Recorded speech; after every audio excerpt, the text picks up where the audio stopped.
We worry about so many things: debt, safety, time, money, our children, our health.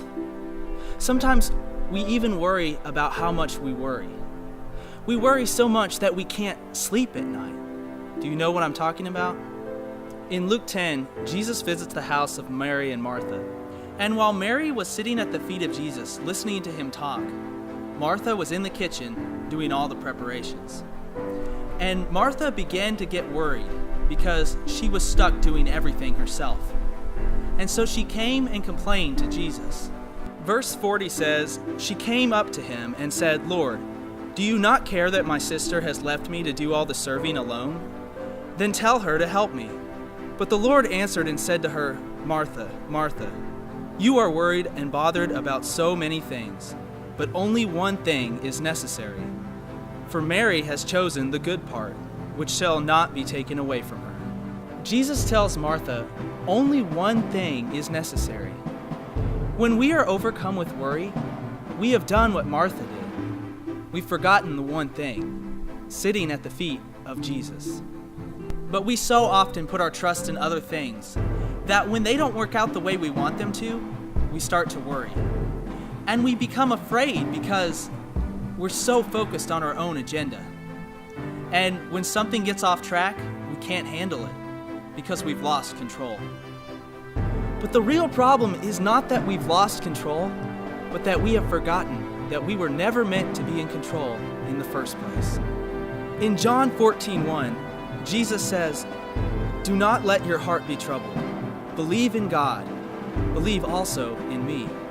When we wait in the presence of the Lord and hand control over to Him and say, "Lord, your plans be accomplished, not mine," He reminds us that His plans have not faltered.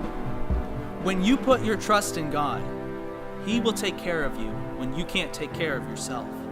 Psalms 127, 2b says, "For He gives to His beloved, even in his sleep." That means if you're trusting in God, when you're asleep, He's up working to make sure you're well taken care of. One time I was praying and seeking God about an important decision because I felt like He was leading me to start working for myself, doing contract work. And I was praying and saying, "God, I don't feel like I'm going to be able to provide for my family. I don't feel like I'm going to be able to do this." But in my spirit, I knew that God was telling me, "Don't worry, I've got it."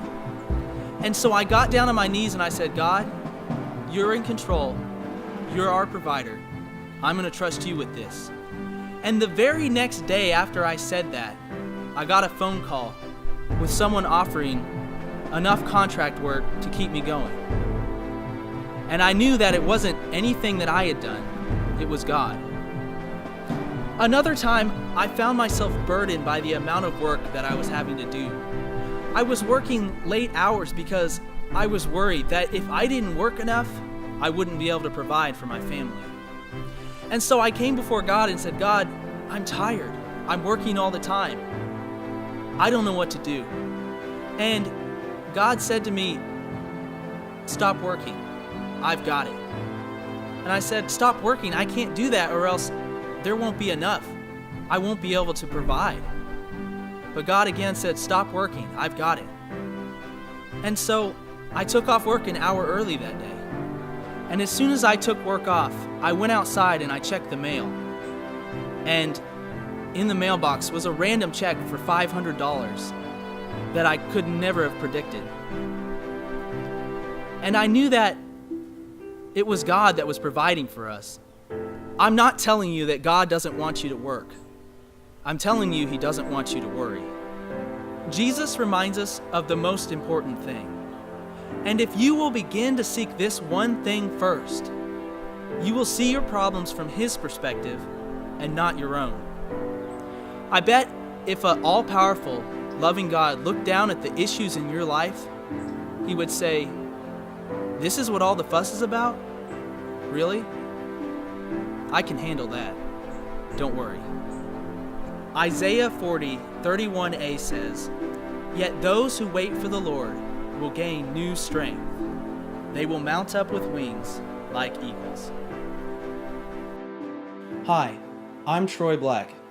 If you enjoyed this video, don't forget to subscribe to our channel.